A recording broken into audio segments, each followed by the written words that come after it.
আমি 2022 সালে সেপ্টেম্বরে কিনেছিলাম আমার প্রথম গেমিং চেয়ার। সবকিছু নিজে হাতে আনবক্স করেছি, সেটআপ করেছি, আর প্রতিটি মুহূর্ত ক্যামেরায় ধারণ করেছি। কিন্তু এই আনবক্সিং ভিডিওটা আমি কখনোই ইউটিউবে প্রকাশ করিনি। আজ প্রায় 3 বছর পর আমি সেটা আপনাদের সামনে আনছি। আর হ্যাঁ, ভিডিওর একদম শেষে আমি দেখাবো এই চেয়ারটার বর্তমান অবস্থা। বক্সটি বেশ বড় এবং ভারী ছিল। বক্স খুলতেই দেখতে পাই প্রতিটি অংশ আলাদা করে সুন্দরভাবে প্যাক করা। মনে হচ্ছে এটা স্টিলের তৈরি। একপাশে সরিয়ে রাখি। ছবির থেকেও সামনে থেকে অনেক সুন্দর। পুরোটা এখনো বের করিনি। প্রতিটি অংশ আলাদা করে সুন্দরভাবে প্যাক করা।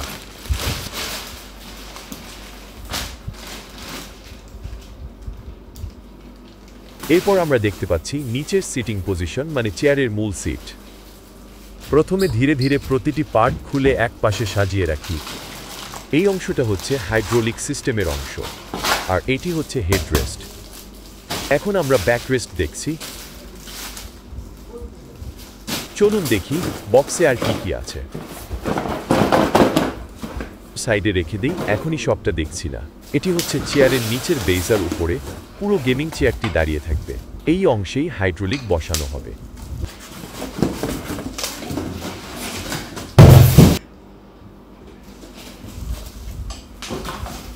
এখন ধীরে ধীরে আমরা গেমিং চেয়ারটি সেট আপ করব।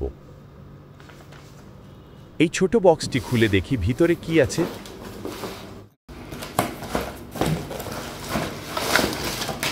চাকা, ম্যানুয়াল।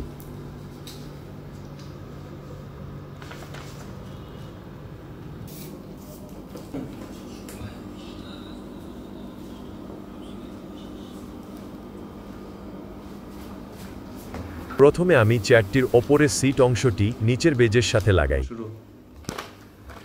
তারা নাট দিয়েছে, সাথে দিয়েছে নাট টাইট করার একটি টুলসও। আমরা নাটগুলো লাগিয়ে নিচ্ছি। ভেতরে হালকা পলি রাখা হয়েছে স্ক্র্যাচ পড়া থেকে রক্ষা করার জন্য, কারণ কিছু কিছু অংশ একটু ধারালো হতে পারে।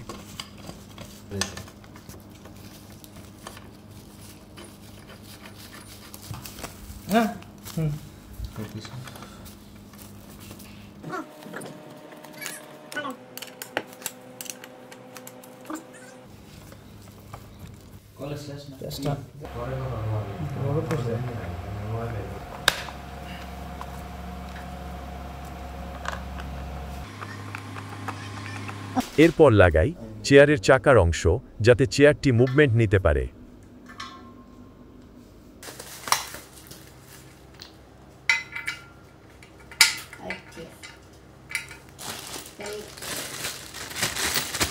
মোট 5টি চাকা রয়েছে।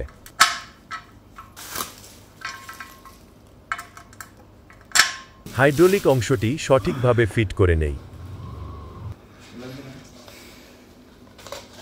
এখন আমরা পিছনের অংশটি লাগাবো। এই অংশের উপরেই পুরো গেমিং চেয়ার বসে থাকবে।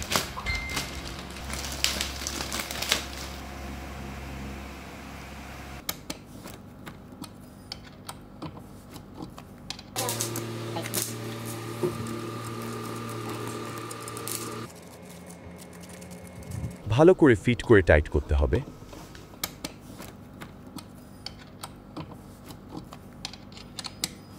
এখন হাইড্রোলিক অংশটা লাগিয়ে নিচ্ছি, যেটা আগেই চাকার সাথে লাগানো হয়েছিল। প্রায় 1-2 মিনিটের মধ্যে চেয়ারটি পুরোপুরি দাঁড় করাতে পারি।